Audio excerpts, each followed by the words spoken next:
Soalan dari penyoal yang bertanya, saya ada melihat video seorang ustaz mengatakan kad ahli atau kad ahli untuk pasaraya yang perlu bayaran untuk diperbarui adalah haram kerana ianya seperti perjudian kecuali jika bayaran itu untuk harga kad tersebut, yakni harganya juga munasabah untuk kad. Boleh ustaz terangkan? Ya, sememangnya wallahu taala alam, sememangnya beberapa ulama mengharamkan kad diskaun yang dikeluarkan dengan bayaran. Antara yang mengharamkan perkara ini iaitulah antaranya fatwa daripada ahli jawatan ataupun fatwa daripada Lujnah Daimah Arab Saudi. Demikian juga beberapa ulama Saudi seperti Syekh Abdul Aziz Abdullah bin Baz rahimahullah. Demikian juga Syekh Muhammad ibn Salih Al-Utsaimin rahimahullah, dan beberapa ulama lagi. Antara dalil mereka iaitulah mereka berkata pengharaman hal ini kad diskaun iaitulah disebabkan ia termasuk di dalam perbuatan memakan harta orang lain secara batil.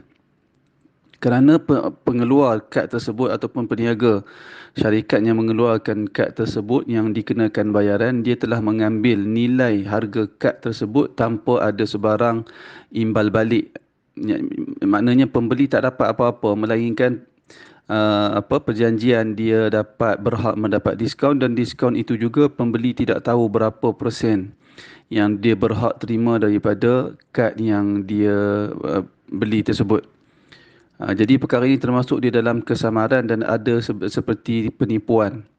Dan demikian juga mereka berpandangan perbuatan seperti ini seumpama dengan judi, di mana dia termasuk di dalam akad yang berlegar di antara dua pihak, salah satunya akan menanggung kerugian ataupun keuntungan. Maksudnya pembeli akan menanggung kerugian sekiranya kerugian kerana dia telah membayar harga kad sedangkan dia tidak memperolehi apa-apa dari kad tersebut. Dia hanya memperolehi diskaun dalam keadaan dia tak tahu berapa nilai diskaun yang bakal dia terima, dan tidak mustahil juga dia langsung tidak membeli dari kedai tersebut. Kerana itu sebahagian para ulama mengharamkan kad diskaun yang dikenakan cas kepada pembeli. Demikian juga kalau setakat saya makan saya dia memiliki akad yang sama-sama dan dipenuhi dengan penipuan. Disebut juga di dalam beberapa fatwa yang mengatakan bahawasanya pembeli telah membayar harga kad dengan tujuan dapat memperolehi diskaun, sedangkan hakikat berapa persen yang dia bakal terima dia tak tahu.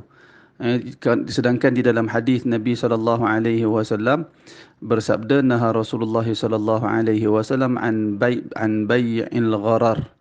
Nabi SAW melarang dari jual beli yang ada penipuan ataupun ada kesamaran. Kerana pembeli tidak tahu berapa persen diskaun yang dia bakal perolehi. Barangkali banyak lalu dia rasa dia beruntung, barangkali juga diskaun yang diperolehi sedikit dari kos yang dia keluarkan untuk membeli kad tersebut, maka dia ketika itu dia rasa macam dia rugi. Jadi demikian juga kebiasaannya, kata beberapa fatwa, beberapa tokoh, beberapa ulama, mereka mengatakan kebiasaannya peniaga akan menggunakan kesempatan itu untuk menaikkan harga barang lebih dari harga biasa. Maka atas dasar ini sebahagian ulama berpandangan kad diskaun yang dikenakan bayaran adalah haram. Wallahu alam.